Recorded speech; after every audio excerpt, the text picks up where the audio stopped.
بسم اللہ الرحمن الرحیم۔ شروع اللہ کے نام سے جو بڑا مہربان نہایت رحم والا ہے۔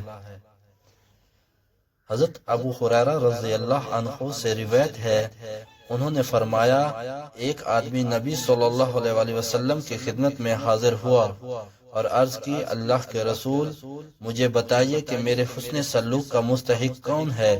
آپ صلی اللہ علیہ وآلہ وسلم نے فرمایا، ہاں قسم ہے تیرے باپ کے رب کی، تجھے ضرور بتاؤں گا۔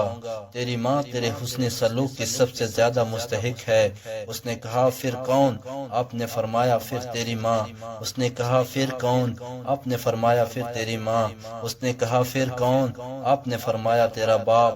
اس نے کہا، اے اللہ کے رسول، مجھے میرے مال کے بارے میں بتائیے کہ میں اس میں سے کس طرح صدقہ کروں؟ آپ نے فرمایا، ہاں قسم ہے اللہ کی، تجھے ضرور بتاؤں گا۔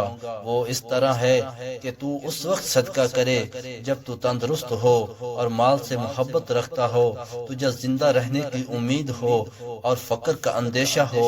یہ صدقے کا صحیح وقت ہے اور مؤخر نہ کرنا، حتیٰ کہ جب تیری جان یہاں حلق تک پہنچ جائے، پھر تو کہے، میرا مال فلاں کو دے دینا، میرا مال فلاں کو بھی دے دینا، وہ تو انہی کا ہو چکا، اگرچہ تجھے یہ حقیقت ناگوار محسوس ہو۔ حدیث نمبر 2706، ابن ماجہ۔ الحمدللہ۔